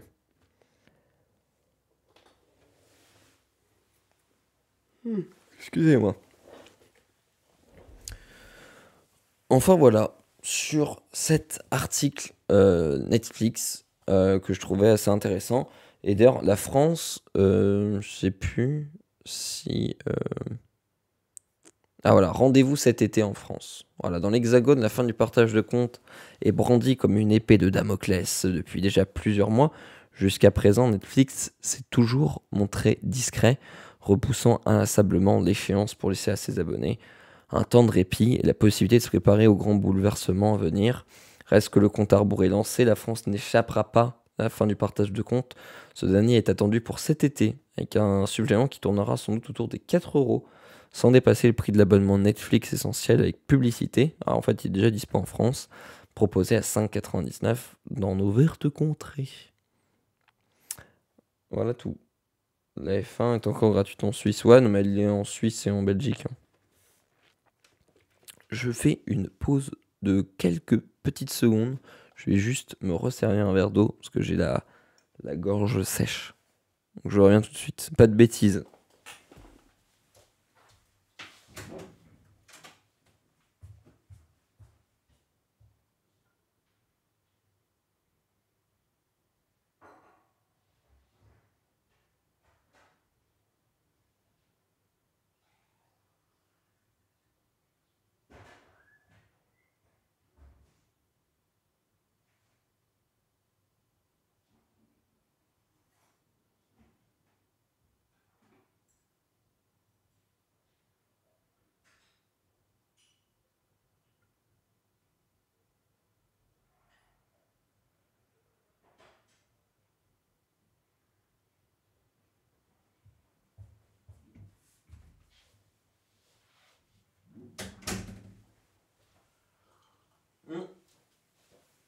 revoilà les loulous. Tout le monde fait une pause, du coup, exactement. On peut parler dans mon domaine. Allez-y, faites-vous plaisir. Me revoilà, en forme. Ça y est. Non, mais je sais pas pourquoi j'ai la gorge très sèche. Je parle trop ce matin, et oui, évidemment. On va parler maintenant de Waze. Waze qui affiche les bornes de recharge électrique. C'est enfin disponible en France. Bonne nouvelle du coup pour les 20 millions d'utilisateurs de l'application Waze en France. C'est quand même fat, 20 millions d'utilisateurs. Vous pouvez désormais visualiser l'emplacement des bornes de recharge électrique sur votre trajet depuis l'application. Il y a quelques jours, l'application de cartographie Waze, propriété de Google, a ajouté une nouvelle fonctionnalité qui vise à aider les propriétaires de voitures électriques à trouver un chargeur compatible sur leur trajet. Après avoir saisi le modèle de leur véhicule et le type de prise dans l'application, les utilisateurs pouvaient ainsi trouver des stations de recharge pour véhicules électriques les plus proches. Je cite du coup du communiqué, les informations sur les stations de recharge sont souvent incohérentes, obsolètes ou peu fiables, ce qui constitue un problème majeur pour le conducteur de véhicules électriques qui se rendent à une station de recharge pour découvrir qu'ils ne la trouvent pas ou ne peuvent pas l'utiliser. En ajoutant à la carte de Waze des informations actualisées sur la recharge des véhicules électriques, il est encore plus facile de recharger sa voiture et d'obtenir de l'aide pour savoir où et quand se trouvera la prochaine station, indiquait un article de blog de Waze. Le problème, c'est que cette fonctionnalité n'avait jusqu'à présent pas été déployée en France, mais cela vient d'être changé. 20 millions, même si j'utilise aussi, je suis étonné, c'est énorme, moi aussi. Pas pour les 20 millions d'utilisateurs Waze, mais juste quelques milliers roulant en électrique.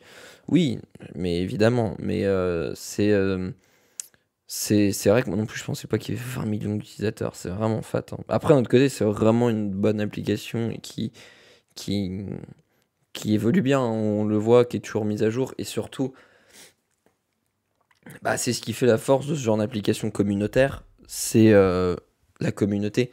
Et c'est là aussi que je pense que il va y avoir un côté cool dans Waze, c'est que c'est communautaire, comme je l'ai dit. Et donc, du coup, si une station ne fonctionne plus, si une borne a un problème, etc., ça va pouvoir remonter très, très, très vite auprès de l'application. Et donc, du coup, vous allez voir, en fait, rapidement ou non, si vous pouvez recharger ou pas votre véhicule, tu vois. Et c'est là, je pense que Waze va avoir une grosse force d'impact, c'est que c'est vraiment l'aspect communautaire, quoi. Je vous montrerai après, pour ceux qui ont une voiture électrique, même juste ceux qui sont curieux, comment changer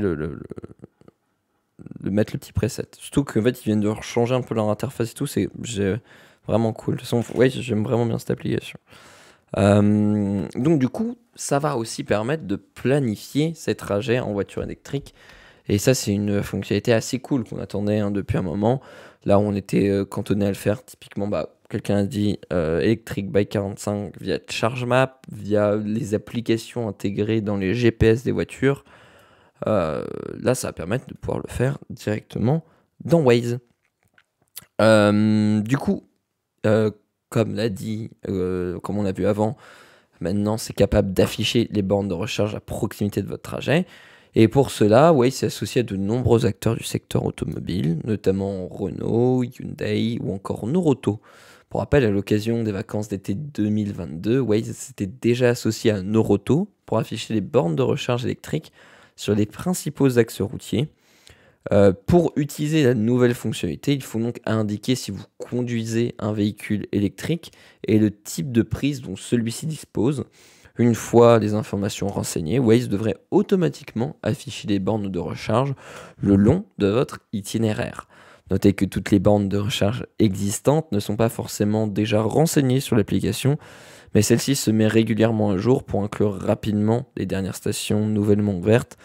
Waze rattrape donc enfin son retard sur son grand frère Google Maps, qui permet également de trouver la station de recharge la plus rapide, la plus proche de votre emplacement. Waze en Android Auto, ça fonctionne bien. Moi j'ai testé, ça fonctionne bien. Après, je suis jamais trop fan des applications, même en CarPlay, etc. Je trouve que c'est pas ouf. Perso, Waze sur CarPlay, je trouve l'application pas ouf. Sur Android Auto, pareil. Bah, forcément, l'ergonomie mobile est bien mieux utilisée. Mais surtout que, ouais, voilà, ils ont maintenant récemment. euh, tac. Voilà, déjà, l'interface maintenant sur le côté a pas mal évolué. Et en fait, vous allez ici dans Paramètres, sur votre. Attendez, tac, ouais, je suis bien. Ne pas déranger. Vous allez ici dans Paramètres et vous avez Info sur le véhicule là, qui apparaît en deuxième.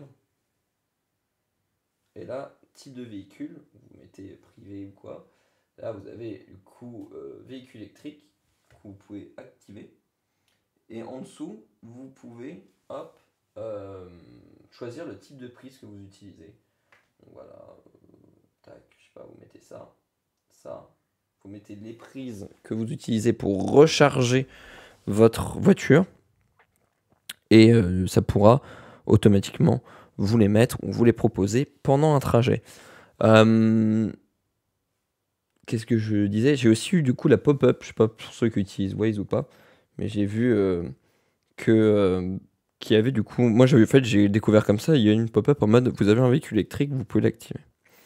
Et honnêtement, ce qui va faire la grande force de Waze et qui a toujours fait la force de Waze, bah, c'est la communauté. Et c'est ça, je pense, qui fera que ce sera vraiment agréable à utiliser en fait.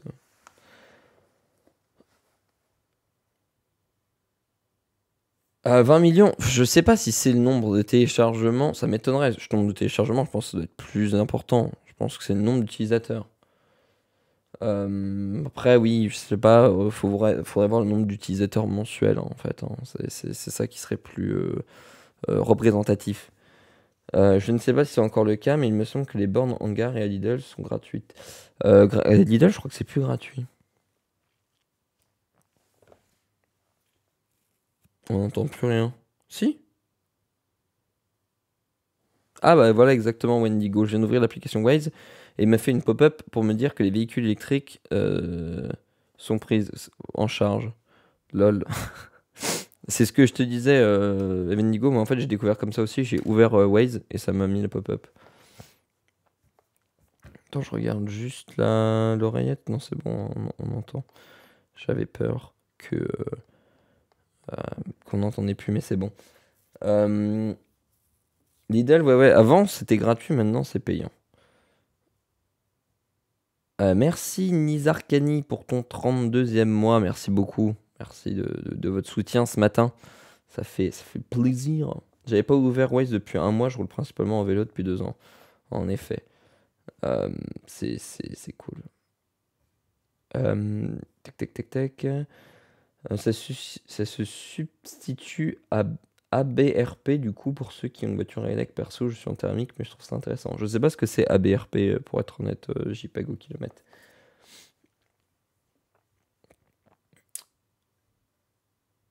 Ça va être de plus en plus un problème ça en ville. Mais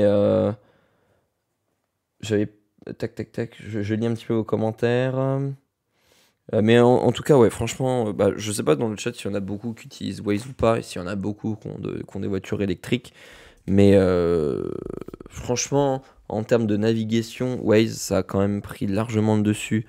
Même maintenant, quand tu es sur des voies, quand tu as genre 3 4 voies, genre c'est vraiment maintenant bien symbolisé, bien indiqué. Et franchement, les indications, je trouve, de navigation de Waze sont vraiment cool. L'interface, je l'ai trouvé un peu chiant pour aller au niveau de son profil, etc. Avant, maintenant, je trouve que c'est plutôt bien fait. Et, et, et voilà quoi, franchement, c'est une très très bonne application. Après, attention, on parlait de data collectée. Oui, c'est gratuit et il y a de la data qui est collectée, hein, et c'est Google qui est derrière. Donc, c'est-à-dire qu'ils sont quand même au courant de vos habitudes de conduite, votre vitesse, vos trajets réguliers, sans doute votre taf, si vous faites souvent le trajet maison-taf. En plus de ça, vous renseignez votre adresse dans dans le téléphone. Donc, du coup, il connaît votre adresse. Donc, faut pas oublier qu'il y a aussi quand même des données qui sont utilisées hein, sur Waze. Après, j'aimerais bien que Waze reprenne la fonction de Google Maps qui affiche des parcours bis pendant la navigation avec le plus 1 minute si le trajet est plus long. Il propose, alors c'est pas mis sous la même forme, mais déjà tu peux choisir quand tu fais un itinéraire, tu peux choisir des itinéraires alternatifs de 1. Et souvent en cours de conduite, si jamais Waze te trouve un itinéraire plus rapide, il va te le proposer et il va te dire oui ou non si tu veux prendre un nouvel itinéraire ou pas. Waze c'est le top, surtout par rapport à la communauté. Tu sais qu'en temps réel, les bouchons devant toi, les itinéraires pour les éviter, les évitements, signalement de radar, etc., accident, danger. Ça a été racheté par Google Waze, oui, depuis très longtemps. Depuis très longtemps. Alors après, voilà, il y a de la data qui permet de financer Waze, et il y a aussi des pubs qui apparaissent des fois, souvent quand vous êtes au feu rouge. Ouais, ça c'est assez malin. Quand vous êtes à l'arrêt, il y a une pub des fois qui apparaît, etc. Un petit pop-up. Je trouve pas ça intrusif, et franchement, c'est trop bien. Enfin, vraiment, Waze, j'aime beaucoup. J'utilise tout le temps. Dès que je fais un trajet en voiture, en fait, je mets Waze. Et honnêtement, même pour la qualité de signalement, etc., pour ceux qui connaissent Coyote, j'utilise encore, ça dépend. Non, j'ai plus d'abonnement. Mais fut un temps, j'avais encore un abonnement au Coyote, mais il y a de ça 3 ans, un truc comme ça. Et au début, il y avait Coyote, en fait, c'est à peu près un Waze français qui est plus axé sur des signalements de zones de danger et aussi des bouchons, etc. Et vraiment, avant, il y avait quand même une bonne communauté sur Coyote, mais je me rends compte que la communauté Waze maintenant est beaucoup plus réactive. Souvent, vous avez un véhicule arrêté, ça fait 30 secondes que le véhicule est arrêté, c'est déjà dans Waze. Et c'est vraiment, les gens sont méga réactifs. Aussi, l'interface est aussi méga gamifiée. Parce qu'en fait, dès que tu fais un signalement, tu as des points, etc. Donc, ça pousse aussi un petit peu à signaler. Dès que tu as un bouchon, tu as un objet sur la voie, tu as un véhicule arrêté, tu as la police, etc. C'est vraiment cool, quoi. Oui, c'est vrai que je suis d'accord avec toi. Waze, quelquefois, fait passer par des chemins de traverse, mais c'est toujours pour éviter de gros ralentissements. C'est vrai que des fois, Waze, il t'optimise les trajets, mais tu passes dans des chemins, tu te dis, tu sais même pas si tu passes avec ta voiture, tu vois.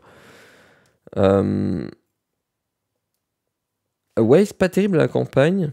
Dans des coins reculés, Google Maps se débrouille mieux. Ah ouais? Moi, j'ai pas trop ce problème-là, je trouve.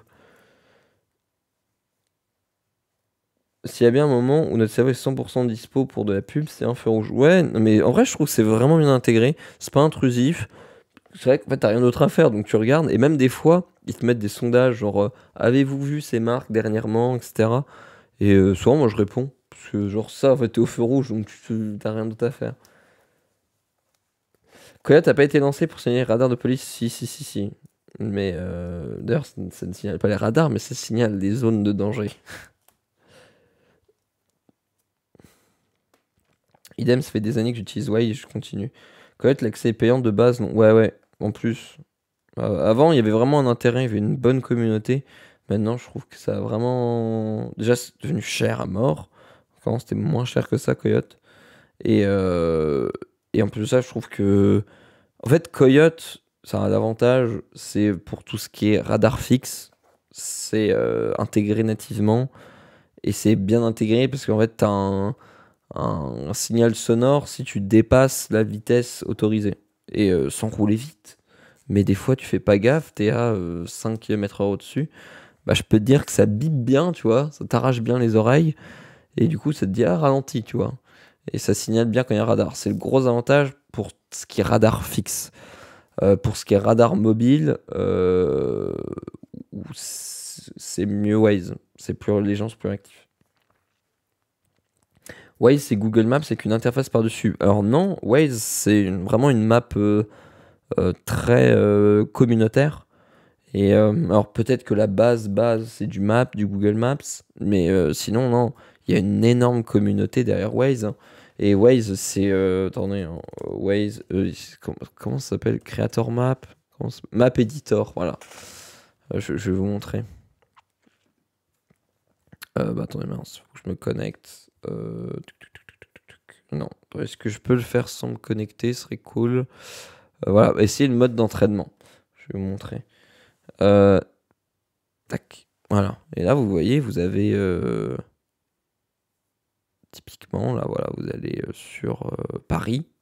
Voilà. Et vous avez du coup, donc déjà, vous avez un état. Tac. Et imaginons ici, là, voilà. Donc déjà là, vous voyez hop, les lieux. Donc là, vous voyez, pharmacie, machin. Vous pouvez rajouter des points d'intérêt, entretien automobile, etc., etc., parking et tout. Mais vous pouvez aussi, imaginons, là, vous voyez qu'il y a un problème sur cette route. En fait, la route, elle passe pas par là. Vous pouvez ici changer en fait directement sur le site une section de route. Tu peux dire là non bitumé. Tu peux dire allumez vos feux. Bref, c'est ultra, ultra communautaire. Et c'est ça qui fait aussi la force de. Je suis en mode entraînement, vous inquiétez pas, je fais pas n'importe quoi. Vous pouvez voilà, mettre positionner radar fixe, etc. Merci Nyarki pour ton 28e mois. Et c'est ça qui fait vraiment la force de Waze, c'est que c'est une méga communautaire, que ce soit dans la base des utilisateurs ou même la base des gens qui font des maps. Et là tu vois, voilà, mis à jour, la section de route que j'ai mise, elle a été créée par Tawaz le 18 février 2010, donc ça fait un bail, et elle a été mise à jour le 14 novembre 2019 par quelqu'un. Je sais pas qu'est-ce qu'il a rajouté, mais voilà, voir l'historique. Bon, ça ne fonctionne pas, mais voilà un petit peu comment ça fonctionne. On va passer au prochain article. Je regarde un petit peu. Ça ressemble beaucoup à OpenStreetMap. C'est peut-être de OpenStreetMap. Waze te signale aussi quand tu es au-dessus de la vitesse autorisée. Ouais, mais je crois pas qu'il te donne un signal sonore. Si? Peut-être que tu peux activer. Le mode moto de Waze est banger par contre. Il zappe des bouchons au calme dans le calcul de l'ETA. Ah, je savais pas qu'il y avait un mode moto. C'est quoi le sujet? J'ai compris que c'est sur Waze, mais par rapport à quoi? On est fait à l'article là, mais c'est juste à Waze qui annonce la prise en charge des bornes électriques.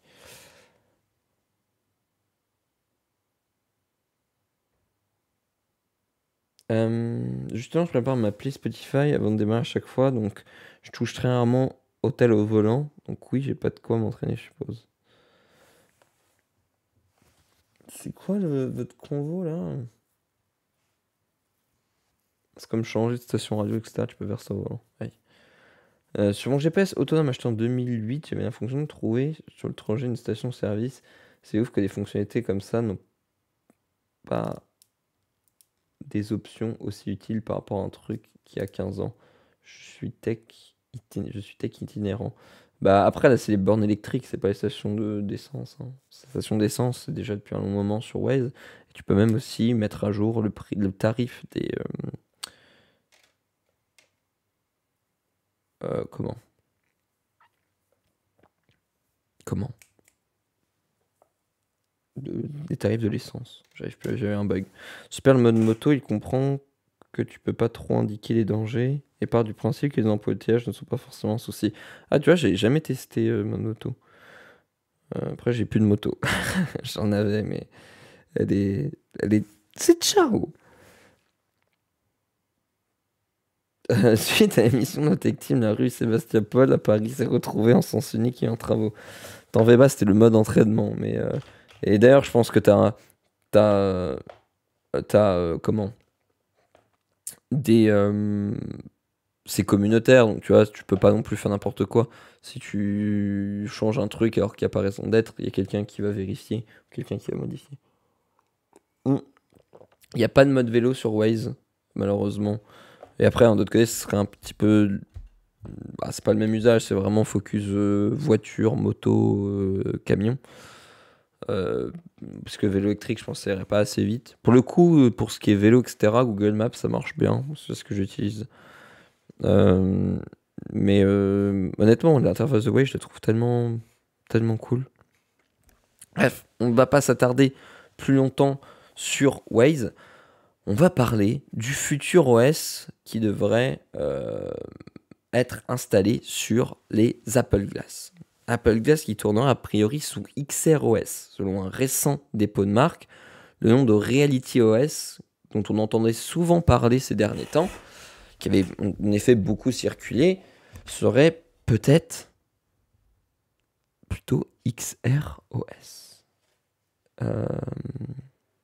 Pour Léo, pour info, il est 9h30. Normalement, tu devrais être en train de finir l'émission. Ah, c'est vrai. Ça va finir en after, mec. Non, je sais pas. Pour le vélo, Komoot, ouais, je suis d'accord avec toi, c'est sympa. Après, Komoot, je trouve c'est bien pour un long trajet, tu vois. En mode où tu planifies, tu te fais un petit road trip, etc. Komoot, c'est trop bien. Ça coûte un peu cher, mais de l'autre côté, l'application est plutôt cool. Donc, si t'en as besoin, je trouve que ça vaut son prix. Je crois que c'est 30 €, un truc comme ça. Mais c'est paiement unique pour Komoot. Mais genre, je veux dire, quand tu te balades en ville, etc., Komoot, je trouve pas que ce soit méga. Enfin, genre, c'est pour aller, je sais pas, à une adresse. Moi, je sais, j'utilise dans Strasbourg, des fois. Avant, quand je faisais des réparations de vélo et tout, bah, je mettais l'adresse du client et je mettais, tu vois. Là où Komoot, je sais pas, c'est vraiment méga optimisé. Mais bref. Chut, on aime bien les surplus d'émissions. Y a rien de mieux que Strava pour le vélo. What? Mais Strava, t'as pas de mode navigation, si? Pour les VO, Géo Vélo. Ah, ça y est, c'est parti en reco, d'application. On en parlera un petit peu après. On va parler plutôt des Apple Glass et du fameux OS. On croyait que c'était Reality OS et on va voir que certains documents nous montrent plutôt que c'est plutôt XROS. Depuis combien de temps les Apple Glass font-elles parler d'elles? C'est vrai que ça fait un moment qu'on en entend parler. Et ce serait sans doute du coup la réponse la plus appropriée qu'on entendrait. C'est vrai que ça fait plus d'un an, voire même 2 ans qu'on en entend parler. Or, de plus en plus d'éléments laissent entendre que ce produit aura le droit à son lot d'annonces à la WWDC 2023 qui aura lieu le 5 juin. Enfin 5-6, mais la première annonce ce sera le 5 juin.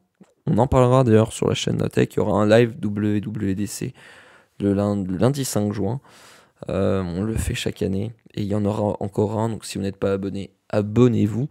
Et Apple se lancerait ainsi bel et bien dans la réalité mixte. Très bien, mais alors quel serait le système d'exploitation iOS, iPadOS? Et bah, depuis 2022, c'était RealityOS, l'OS qui était un petit peu mis en avant, mais finalement ce ne serait pas l'OS final. Une autre solution était a priori envisagée en interne depuis quelques temps, c'est XROS, de noms différents qui pourraient cacher deux conceptions différentes. Il se murmurait en effet que RealityOS se baserait sur iOS, tandis que XROS s'appuierait sur macOS. Quoi qu'il en soit, XROS semble bien parti pour remporter la bataille. Parker Ortolani, oui c'est bien ça, du groupe Vox Media, éditeur de The Verge, a récupéré un dépôt de marque en Nouvelle-Zélande dans une société écran d'Apple, qu'on peut voir ici, le fameux tweet de Parker Ortolani, où donc du coup il a chopé ça sur c'est quoi du coup le nom de la société, je sais même pas c'est quoi, mais où il a chopé ce truc XR, on va être, voilà, Deep Dive LLC pardon. Donc une société écran qui permet à Apple justement de faire ses trucs un petit peu plus dans son coin sans être trop cramé. Ça n'empêche pas aux journalistes quand même de retrouver ces infos. La marque en question, du coup XROS, est même carrément écrite avec la police SF Pro, la San Francisco Pro, la fameuse police d'écriture créée par Apple et utilisée notamment pour tous les autres systèmes d'exploitation de la marque.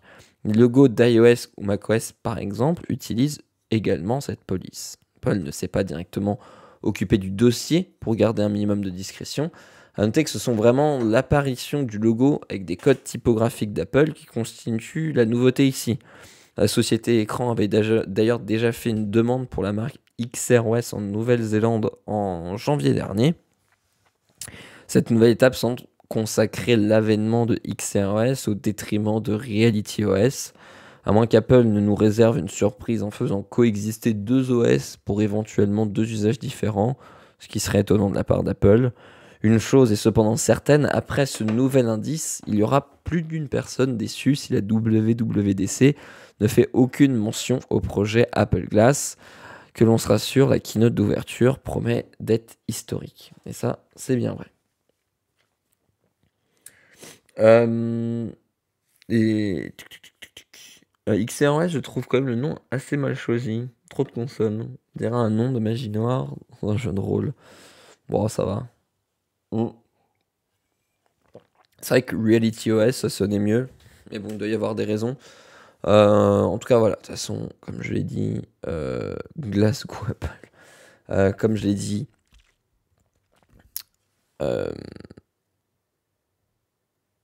quand WWDC, j'ai eu un petit bug. La WWDC, normalement, c'est le 5 juin, si je dis pas de bêtises. Voilà, du 5 au 9 juin. Ça doit être tellement bien d'y aller. En fait, ça doit être mieux d'aller à une keynote Apple, mais punaise, quand t'es invité là-bas, ça doit être quand même très très cool de vivre l'annonce ce moment. Surtout que là, comme nous le dit l'article, ça risque d'être bien fourni en nouveautés, parce que voilà. Non, mais et entre l'annonce de l'Apple Glass, si c'est vraiment le cas, il va y avoir énormément de choses. Il va y avoir la présentation du hardware en tant que tel, du software, des usages, etc. Et si c'est le cas, ça va être vraiment, vraiment fat. RealityOS est clairement mieux. On comprend que c'est l'OS de la réalité, donc de la VR. C'est peut-être une raison. Après, peut-être que c'est juste XROS, peut-être. Non, j'avoue que je sais pas. Je sais pas pourquoi.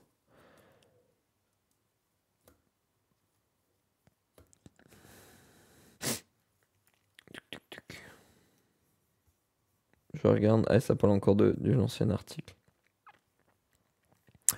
En tout cas, voilà, pour cet article. Après, j'en avais d'autres assez sympas. Mais il est peut-être plus sage de s'arrêter là. La future méthode de production de Tesla divise déjà. C'est un article assez intéressant. Et vraiment, Tesla, on voit qu'ils sont en train vraiment de révolutionner le secteur de l'automobile. Déjà qu'ils ont fait des grosses avancées. Euh, Là, vous verrez. Je sais pas si on aura le temps de le voir dans cet article, mais il y a des grosses news. Et aussi, pour parler rapidement, des cinémas MK2, donc cinéma parisien, qui proposent d'organiser à partir de juillet des projections de vidéos YouTube dans leur salle de cinéma. Alors, ce serait pas n'importe quelle vidéo YouTube, mais des vidéos, soit par exemple des longs métrages sur YouTube ou des vidéos qui ont un intérêt d'être regardées au cinéma. Par exemple, une vidéo Nowtech. Par exemple.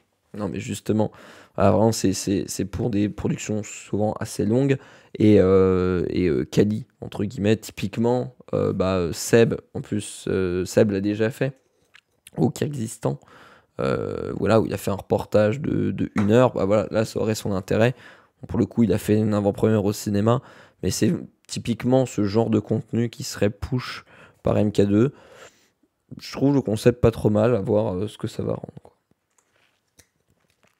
Bon, après, quand je vois un casque, je pense à toutes ces années où mes parents me disaient ne te rapproche pas de la télé, ça abîme les yeux. C'était l'époque des télé cathodiques, donc plus dangereuse pour les yeux, sentiment à 50 Hz. Oui, XR, c'est Cross Reality. Chez Apple, ils ont dit que la réalité augmentée, ça ne leur convient pas. Évidemment, c'est pour les. C'est pour les. On va pas utiliser les mêmes termes que les autres, évidemment. On va se faire des rapides camps de fac, parce que voilà, on n'aura pas le temps de traiter les autres articles. Si vous avez des questions, c'est maintenant.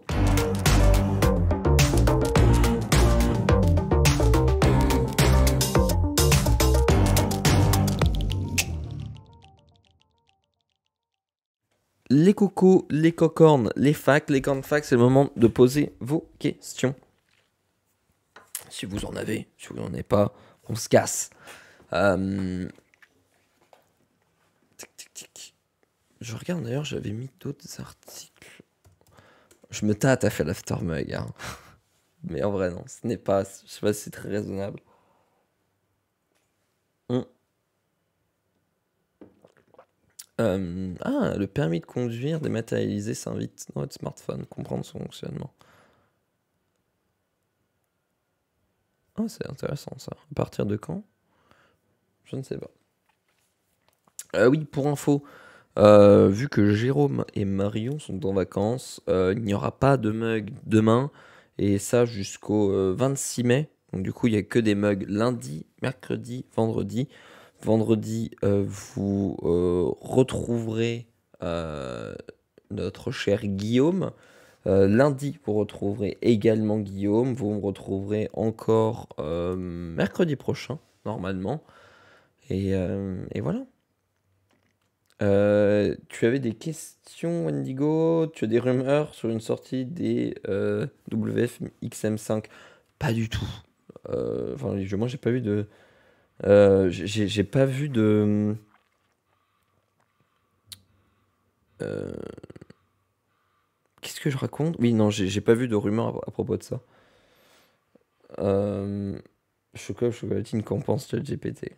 Bonne question. Ma question, peut-on faire un after mug si tu veux, EA Chronicles? Euh, Bon, ça me gêne pas, hein, mais bon, c'est plus que. Je vais pas abuser. Mais je pense que je serais chaud là pour continuer. Ah oui, en plus, ça, demain c'est férié. C'est vrai, c'est vrai, c'est vrai. Surtout que là, il y a un petit article sympathique là sur le permis de conduire qui va être dématérialisé. Euh, il faut que je me ressaisisse. Mais voilà, j'espère en tout cas que ce petit mug vous aura plu. J'espère que vous avez passé un bon petit moment. Euh, Comme je l'ai dit, demain, pas de mug. Vendredi, vous retrouverez Guillaume. Lundi prochain, vous retrouverez Guillaume. Mercredi prochain, dans une semaine, vous me retrouverez à nouveau. Et ça, jusqu'au 26. À votre avis, il y aura combien d'années de mise à jour de sécurité pour l'iPhone 7? J'en ai aucune idée. Oui, demain, c'est férié. Non, mais t'en fais pas, même moi, j'avais un peu zappé que demain, c'était férié. Euh, pour l'iPhone 7, je sais même pas s'il est encore maintenu, l'iPhone 7. On va voir. iPhone 7, mise à jour.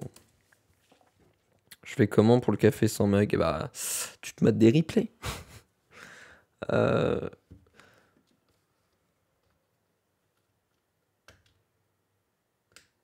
Attends, ça c'était quand? 2022? Abandonne les mises à jour sur ces appareils dont les iPhone 7. Mais c'est plus mis à jour du coup, l'iPhone 7.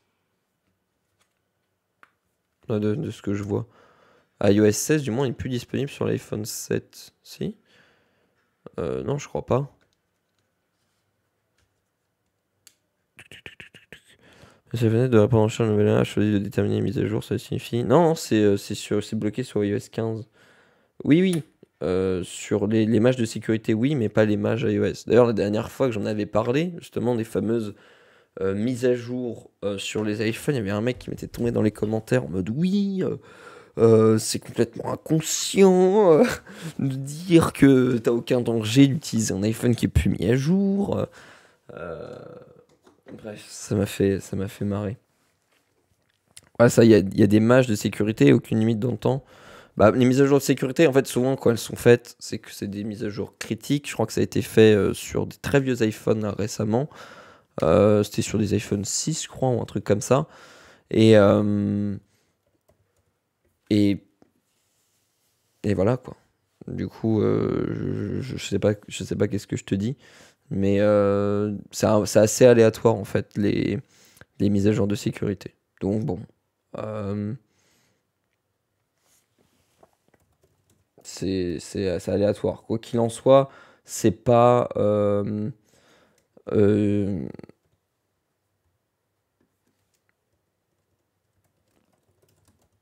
je finis un truc. Tac. C'est pas un téléphone à recommander aujourd'hui, quoi. Clairement pas. Si tu l'as encore, bah c'est cool. Mais c'est vraiment pas un téléphone à utiliser, quoi. À acheter, du moins. Il y a encore des matchs de sécurité pour l'iPhone SE premier du nom pour dire ouais non mais voilà. Après honnêtement souvent les mises à jour de sécurité elles sont assez rares et genre je pense qu'il y en a peut-être une par an grand max tu vois. C'est assez aléatoire mais souvent c'est pour patcher des bonnes failles de sécu tu vois bien critiques mais t'as pas genre des matchs de sécurité autant que tu pourrais en avoir sur sur un.